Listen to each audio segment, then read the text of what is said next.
All right, welcome back, everybody. Hey, I'm here with the amazing Joe Whitcomb, who is teaching us some amazing things.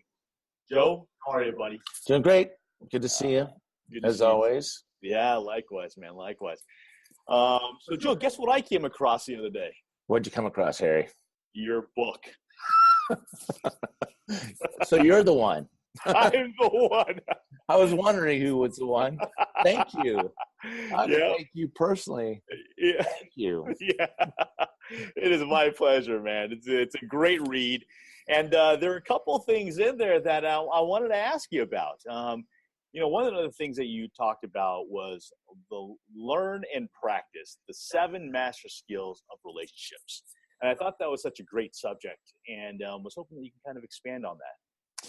Well, I think one of the things that's really super critical and important for any relationship, and this is and one of the biases I have, and I talk about these biases all the time, is that for relationships to really thrive over the long haul, and for couples to go through the forming, storming, norming, and performing stage, they have to have a set of shared contexts and shared tools and language and resources, right? So they got to have those two things: shared context, language, and really shared tools and resources, right, for that to happen. And I believe that true love is a path and a practice of really two powerful people. They're co-creating, and they're putting one another before themselves. They're empowering one another, and they're working together towards meeting one another's needs and adjusting as needed as they're moving towards creating that shared context, that their values and language and goals of a relationship. So love can be really full of purpose and meaning. So I always talk about relationship as really the vehicle. It's a path, a practice to really having epic love. And Harry, if you've ever had heartbreak, how painful it can be. Right. But you also know when it's going well, and when all the cylinders and everything's revving up, and all those things, the stars are aligned, how magical a relationship can be, right? Sure. So, but it takes privilege and play. It does take work, but I like using the term privilege and play, because I think when we bring the play to relationship along with this context and these tools, it can really be really can catapult your relationship into something really meaningful. So Got it. Okay, so let's go down the thing. Skill 1, heartfelt understanding, compassion, and courage to love unconditionally. Right. I mean, that's really when we talk about having that heartfelt understanding. I know when we get into conflict, one of the things that's really super critical and really important is, Harry, it's not that we want to be right? Maybe you do, but it's not about who's right or who's wrong. It's when you have a couple because what you really want in relationship is that your reality and your experience is validated and understood, right? Yeah. And that's really called empathy, compassion. And then whenever one partner perceives that other things are more important than they are, let's say to a relationship, the relationship cannot get to the ultimate depth of love and deep connection. It just can't get there. So understanding and empathizing with your partner's emotional patterns and being able to commit to really being there for them. So the question is, do you have their back no matter what? In one of our episodes, we're going to be talking about creating a safe environment, a secure base, or this couple bubble, to what that's going to be. But having a heartfelt understanding and empathy is true compassion. Yeah. And as a loving action and a living practice, Yeah. And I think without this first master skill as really the foundation of your relationship, the relationship's going to fail, because it takes this core master skill to master all the other, let's say, remaining skills and disciplines that we're going to talk about this week and next week. And then we're also going to get into talking about how we can bring that and manifest that into our relationship, into our love life, right? And we'll talk about 10 principles or 10 pillars the week after. So we're getting some really good stuff here. Yeah, great stuff. Right, great. We can't just keep blaming. You can't keep blaming. So it's all about really being there and empathizing for sure. Well, you can't Good. blame. You could. Yeah. It sucks to be in that position. I'll tell you what. I know I've been guilty of it, but I've been receiving it. But But it doesn't get you anywhere, right? So absolutely blame's the not. name of the game, right? Yeah. So, right. So did you read anything? We had skill number 2, right? Yeah. Skill number 2, give your partner what they really need. Right. That can be sometimes a really difficult and complex thing to really understand what a person needs. As long as you're focused. Well, I think as long as you're focusing on what you're not getting, you're never going to get to be a giver, which is a place where a relationship can really grow. So giving to give, right? And how do I give to give? And you feel love when you give love. You're not going to really feel it. So we talk about love being a bi-directional flow. The freedom of love is giving and receiving that love. So when you hold back love or you're withholding love, you're really missing out on the experience that love that you could have in your life, right? So let's say that whatever's happening on the path and practice of this unconditional love, so whatever arises in that relationship is just another opportunity for you to grow and to give more love, right? Which for a lot of us, that's just hard because I get this question, and you could probably understand this too, is like, well, people feel like, well, I'm going to be taken advantage of, or I'm going to be taken for granted, or something bad's going to happen if I give at that level. Because what would you withhold from someone you love, right? Nothing, really. There should be nothing that we withhold. But what would you give to someone you love, right? Yeah, hopefully everything, the world, right? Everything, the world, right? Yeah. And these are really important parts of just talking and communicating about what that is. But I think a lot of us, because we kind of hold back to protect ourselves, right? And we got to understand, where's that coming from? Is that coming from my partner? Is that real? Or is that Memorex? Okay, to kind of, some of us don't even know what Memorex is. You're dating yourself, Joe. Is that real or Memorex? It's this background tape that keeps playing, that 8-track. Yeah, that's right. Because it's that old, right? It's that old. It goes back to you gotta look it up. Yeah, or plug it in the 8-tracks. Max Headroom. What? What? Who's that? Right. So you know what I love that you just said? What's that? You don't give when you're focused on what you're not getting. That's right. That's I love that statement. That's right. Yeah.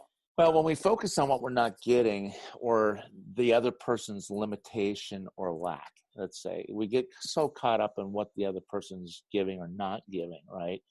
That it just gets us in this vicious cycle, this dance, right? Because we're giving not to give anymore, we're giving to get something.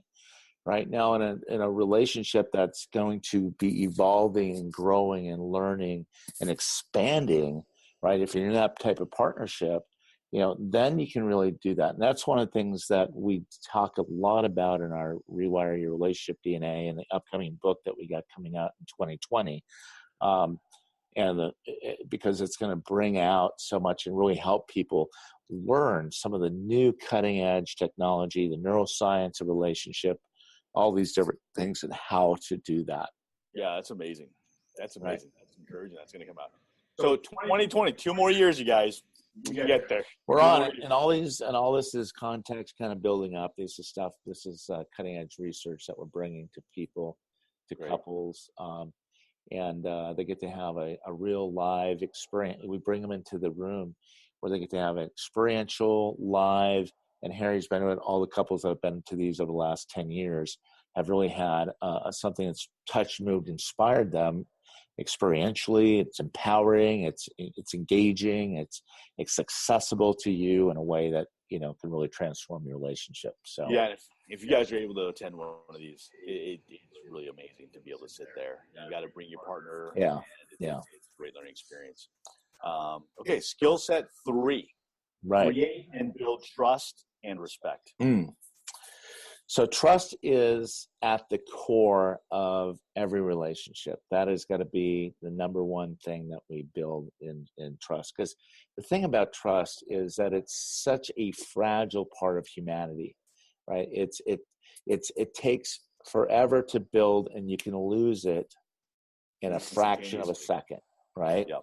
So one of the things that we want to talk about in this part of the skill is how to restore trust, that there is a path and a practice and a way of resolving, restoring, and repairing and partnering with to repair trust.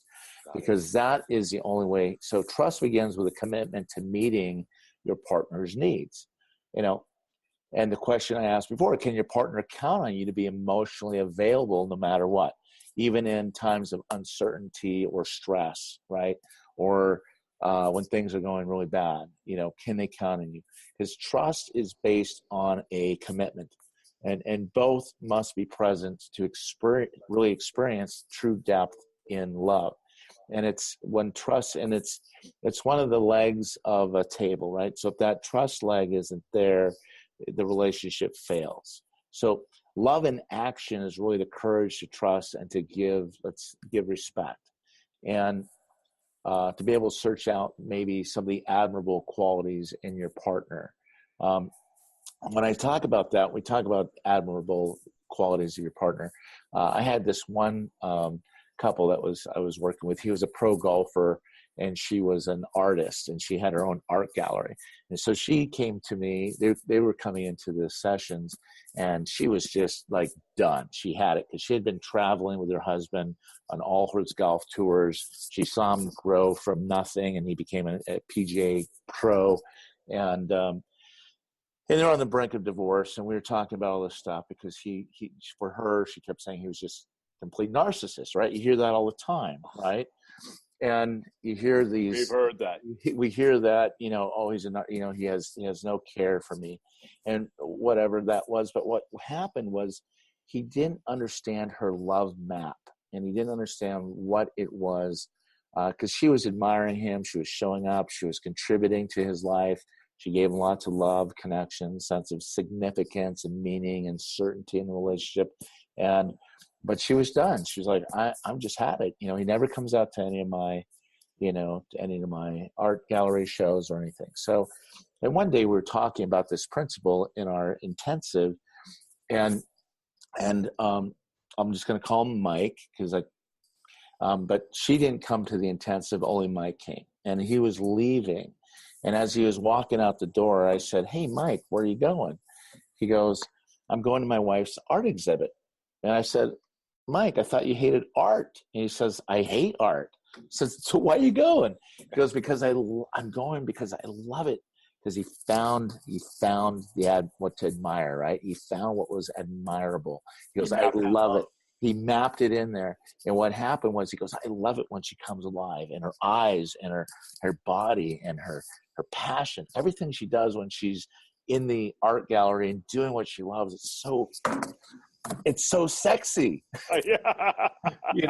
It's so sexy, and he fell in love, and he found that piece, that part of her that was completely admirable and worthy, in these qualities with his partner. Yeah. So I guess the question that we have is, are you trustworthy with your partner by being wholeheartedly devoted and committed to the relationship? And are you committed to that, and committed by keeping your agreements and promises of the demands of the relationship, right? Because she was showing up for him, but he wasn't showing up for her. So without creating that wholehearted devotion and, let's say, commitment to the relationship, it's going to begin to erode and gradually become a performance trap, while creating mistrust within yourself, and it's also severely diminishing the power, trust, and respect from your partner. So you can see how that can kind of erode. So what I tell couples and I tell individuals is that your ambivalence is what will send a disempowering messages of lack of trust and security in the end, and will also be one of those things that you will also believe your own story that you have manifested from that, right? So it just becomes a self-fulfilling prophecy, a story that you keep telling yourself over and over again, because trust is foundational. So you really have to even find yourself constantly mistrusting, testing, questioning the other person's devotion and commitment, and more likely because your because of your lack of devotion, commitment. So that's where helping couples really develop let's say, and build an environment of, a secure base that they can both rely on. Let's trust, respect, because as you develop that heart and trust, that trust muscle, right? Your relationship it will build resiliency to endure the test of time, right? So we got to build that muscle, right? Yeah. And Harry and I, by the way, are committing this next 2018 as we're going in this. We're going to be in the gym quite a bit. I'm getting down to 10% body fat, so trying to build that in there. So That's right. Keep me accountable, Harry. Yeah. Hey, I'll be there too, man. I'll be there too. And that's another thing that we need too, right? We need accountability. We need a tribe. We need friends and family that are going to collude with our story, right, of what we think is the truth, but that are there to confront us a little bit as well. So as Harry and I, we're like iron sharpening iron. We go at that. So it's a lot of fun. That's right. All right, man. So, all right, let's keep going on this. So skill 4, reclaim playfulness, presence, and passion. Yeah. Well, playfulness. I always say, your relationship should be a privilege and play. It shouldn't be so much hard work and labor all the time, because when we bring that context, when we think of the context, when we think of a word like labor or work or anything like that in a relationship, what does that bring into your relationship? Heaviness, right? Yeah. Weight, and so, and there are going to be times for that. I mean, that's part of the storming part. I mean, as you're going through and growing through a relationship, you're going to have the storm, which takes work, and you should be trying to, work through some of those things. But if there's not a lot of play and privilege and fun, and I always tell couples, you got to quarantine, your relationship sometimes by keeping the good stuff in and the bad crap out. Yeah. Right. Yeah. So on your dates and when you're going out, because polarity does not age, you can spark passion in your lover, even if it's been dormant for, let's say, years, and you can really do it in just minutes. And that's something we teach couples to do, is just to find that passion and restore that passion within minutes. And what does your partner need to do that? Okay. Who are you at your core? So one of the things I always ask couples, and I really sit down with the guys, especially the men, I go, okay, who are you? What do you stand for? What do you fight for? What are you championing here? And what's your highest purpose? Because you have the power and the freedom to choose something different than what you're choosing, right? So you can bring in, so how can you express your deepest gifts to your partner, right? Your passions. So bring it. Just like my friend, the golfer, Mike, he found the passion. He found that connection to her. Good for him. Yeah, and they restored it. It was what she needed, right? Yeah. So. That's great. Does that make sense? That's a great story. And he learned that all at your seminar. That's right. And he realized he had to leave. Yeah, and it only took 12 sessions. Hey, we all learn eventually. All right, skill 5, harness courage and embrace honesty. Yeah, the courage to love, right? And the embracing honesty, just the brutal truth of relationship. Because we have 2 boxes, Harry. We have our harmony box and our truth box, right? And a lot of us as guys, a lot of people, we choose the harmony box over truth, right? Okay, so we have to for us to really connect, because intimacy can only happen when there's complete openness and honesty and transparency. Right. Raw, real, dark, deep, getting into that dark stuff. So we are all rewarded and discouraged for certain behaviors in our relationships, right? So we all have needs and fears that keep us from doing and saying everything that we feel. Yeah. So, however, when we don't express ourselves in the moment, we start to hold back. And that leads to a loss of passion in our relationships. right? Now, I'm not saying we're going at it with a hammer, because you can still speak the truth in love, but you got to be able to, you have to have the courage to break through the beliefs that hold you back and rise above your fears in order to express yourself to your partner with passion, right? Yeah. Courage, and have the courage to be a safe haven for honesty and truth to thrive. And again, this is part of the context and skill, because a lot of that, we're so scared because our woman, she may be like 5'3", but she looks like she's how tall? 10 feet. Yeah, because we got our mother head on her, right? We're looking up at her like, oh my, and we have this story about that. And not everyone is comfortable with being completely open and honest in the beginning of a relationship.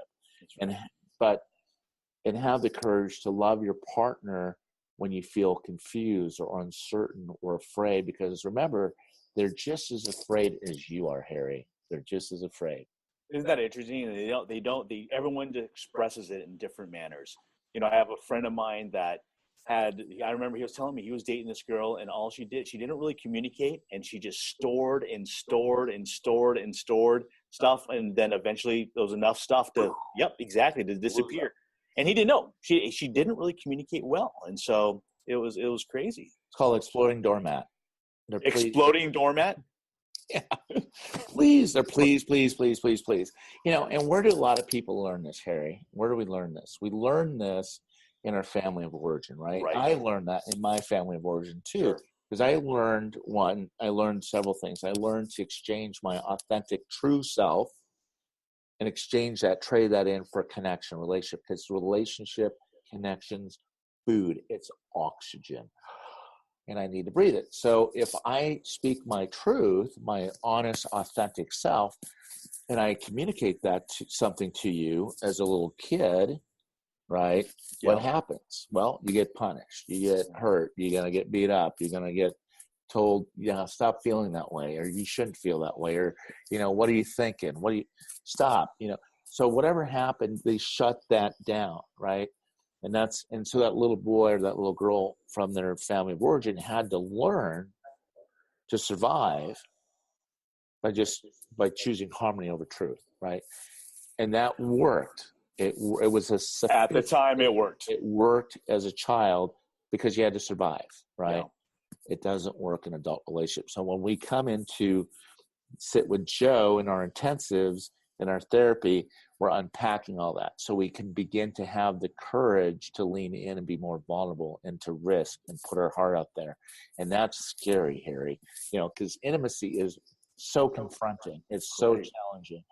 But to take a deeper dive or dive deeper into relationship connection, belonging, that significance, you got to bring it out. You got to talk about it. You got to uncover all that stuff. That truth box. Bring the truth box, right? That's right. Does that fit? Does that make sense? Oh, that fits.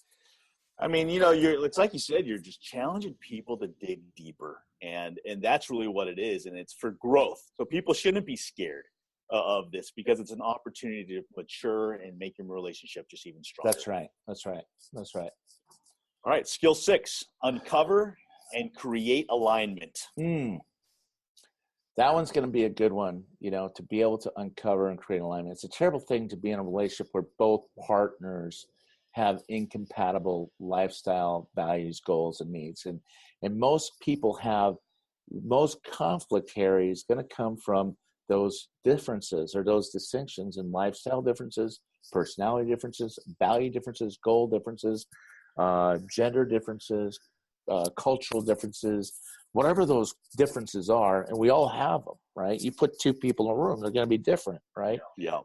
Even you put two twins in a room, they're going to have differences. They could, so you don't need to have the same beliefs as your partner exactly, but they should be leading you both to the same direction, right? Right.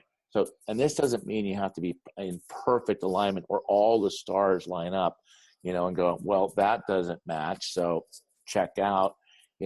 Not all the lines, because sometimes what is the opposite of you is there to help you grow and make you more compatible.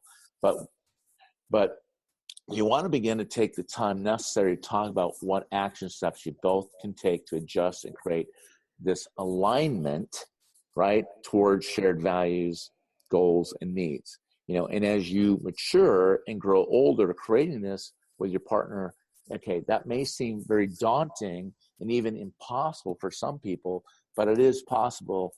And sometimes you have to have your dance instructor in the room to help you kind of navigate some of those, get through some of I those. can see you doing a little salsa. Right. Yep. Because you can't, like, if you've ever dealt, anyone done the tango or salsa, I've done dance classes with people, and you get to this, you get these certain steps, right, Harry? And in my book, we talk about relationship being like a dance. And you can see, you get around, you start looping around, and you get to that X, this one spot where you're supposed to lift the arm up and she twirls and you come back around. But you keep missing that, miscuing and misinterpreting, stepping on each other's toes, and then you get frustrated and all that stuff. Okay. That happens. But to prevent that from destroying your relationship before it even starts, or if you're somewhere in the beginning honeymoon stage, or really at any stage of your relationship, and I talk about the sigmoid curve kind of being a good example of, of birth, the honeymoon, the growth, the maturity, the aging, decline, and hopefully the relationship doesn't die. But at any of those stages in your in that learning curve, is an opportunity to infuse new context, new language, new tools, new resources, right? And it's just like with anything, so to prevent your relationship from failing, right, and destroying it before it even starts, okay, it's important to don't rely on and don't turn to or lean into your own family for advice on relationships or friends, because what happens, family of origin. It's right. It's the same lesson when you were 2. Exactly. It's the same thing because you're dealing with the same past stuff. You're coming out of that because as they have their own beliefs, stories, projections, biases. They can't really see beyond who you were in the past and how to move you past some of your own patterns of thought or habits of action that oftentimes, arises from fear and anxiety or shame from past failed relationship experiences of your own, their own, or whatever, right? So no matter how unbiased they may seem, right, or say they aren't, they will always have a distorted lens and may do and say things to protect you, right? As they don't know you, and they may not challenge you, and and your partner's relationship patterns, issues, or if you're, or your dynamic rhythm, flow, and pacing as well as you do. Right. So that's why it's good to get outside help with people that are not going to pick sides. Right. That's why therapy can be helpful, or coaching, or anything where you don't have someone there that can actually see you in another light. So this master skill of uncovering and creating alignment is really critical for both partners to uncover and create that together with people first as a priority and to hold you accountable. And no one likes accountability when it comes to relationships because we think we know it, right? But these disciplines are really important.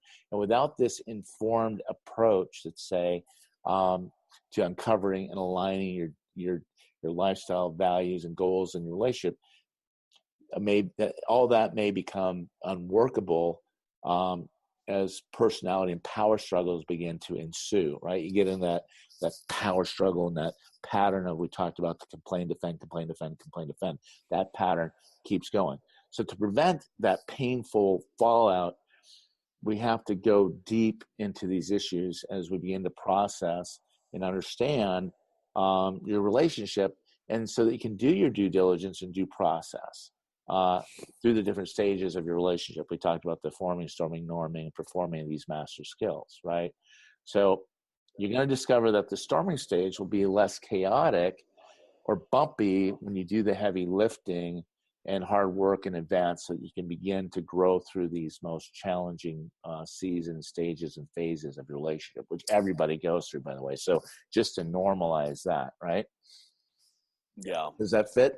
Yeah, it's just like that whole mountain thing you said yesterday, the familiar the thing. Looping, right? There's that cactus. There's that, It's all right there again, right? Yeah. And that happens, Yeah. But again, we're talking about a couple must have that shared context and language, tools, and resources to move through that gridlock, right? So we talked about yesterday what's real, the real and the ideal, seeing your partner's present perfection, right? And when you see your partner in their present perfection, okay, that's another view that you can have because when you hold that your mate and see them in their present perfect, not perfect, but there's what you're also talking about when your partner's complaining. Okay, if we can really embrace and see our partner's complaint as a what do you call it, a future version of you, a future vision of you, because our partners can see us in a way like nobody else if we can learn to embrace it, because they want the best for you and they want the best for themselves. And and so when my partner is challenging me and they're calling me higher, right? Now I might hear that and go my shame and blame, and I might feel like it's blame, but I gotta go, okay, whose head is that? Is that my mom head or my dad head? Is that my, teacher head? Who's that head, that's sitting there on top of them that I'm projecting? Because it may be this is your lover who cares about you, right? Right. So, but to grow through that gap, having this shared context to be able to sit with that for a little bit can really transform your relationship, right? Does that make sense, Harry? Joe, I sit here and I'm in awe. I mean, I get to learn. You guys have no idea how lucky I am that I get to sit here and Oh, it's pretty amazing. I get to save $300 for 90 minutes. And so if you like this stuff, I'm telling you, make sure you share it. All right, man, let's go on to this next one. Skill 7. Go ahead, Joe. Were you going to say something? No, this is our last one. This is our skill 7. This is on living consciously, right? Is that the one? Is that it? It's like you wrote the book.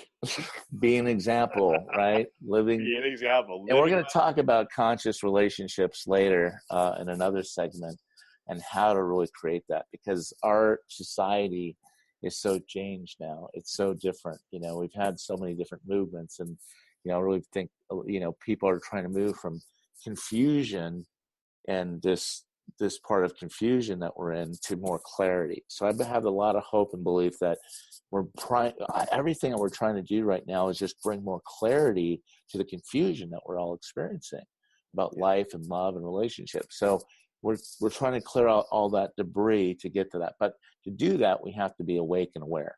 The past is in the past. So let me just say this, Harry. One of the things that we do, okay, and I always ask couples this when they're talking. I can hear it, and I'm always asking, what time zone do you live in? And they go, what do you mean? What time? I'm in the Pacific time. No, I'm in Pacific Standard Time. I'm in California, of course. That's the time zone I live in. I said, no, you have your past, present, or future time zones, right? Because a lot of times people are talking about that you can hear they're just talking about the past and never get into or they're talking about the future, this anticipatory fear, something's happening in the relationship. So, and guess where intimacy lives? It doesn't live in the past, because you can't change the past. No one's living there, and you can't live in the future. All you can intimacy can only live here in the present, in the power of now, right? We talk about now. So neither of those dialogues help. So one of the things that's really helpful is we get to the point where the past is in the past. You can't control the future. Don't judge your partner's past, because you are not defined or limited by your own past or your former relationships. If you're in a growing, conscious, evolved person, we're learning, growing from that. So nobody is their past. And to hold your partner hostage to the past, to their past, is harmful to both them and for you both to kind of co-actualize and to co-create a preferred, desired future. This future that you both want you got to be able to move into the present, right? Both partners can discover, learn, and grow beyond each other's perceived limiting past if you become master students of, let's say, yourself and each other in this, what I call a living academy. This living academy is such an important thing. This is the living academy. This is a living crucible, another word, a living laboratory that is going to be kitchen and living room and boardroom and bedroom tested, and you can find that, by going there. So you are your own curriculum of living and loving as a partner. So, and I always talk about these contexts is that each partner will have, and what we break it down to, because there's no hammer and nail thing happen here. Everybody's individual. Everyone's, so there's nothing here to say that we got this cookie cutter approach. It's everybody has their own particular curriculum, their own thing that they have to be working on. And we talked about that in the previous episode.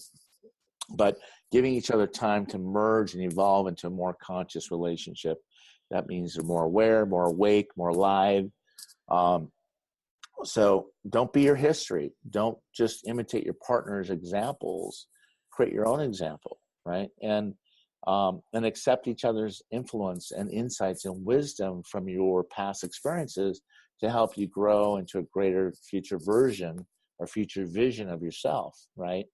And the best way to change your family forever is to change yourself, right? The power of one. It only takes one person to change the rhythm of the dance and to be an example and to change. That's going to ripple through the generations. So do it yourself so that you can, those, who will learn from your example, your children, because this is not just you and your partner. This is you and, you're being a model for those around you as well, right? An example. A light on a hill, salt of the earth. So, yeah. So there you go. This is what I love about this stuff, Joe. It's when we talk about family of origin, and if we're actually practicing what you're speaking about, that can now become my new family of origin. That's right. So now if I practice this and I'm handing down these new traits. That's right. This is what my two girls get to learn and benefit from. I mean, I can't imagine how lucky your kids are that they get fatherly advice like this from you. I mean, they are so blessed. So if you guys see this and you like this, I mean, if you look below, did I say something too funny? No.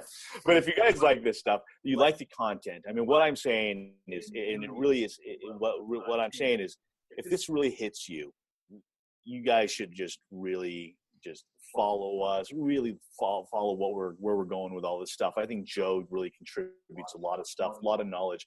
Like we said before, he has been with so many people and helped so many relationships.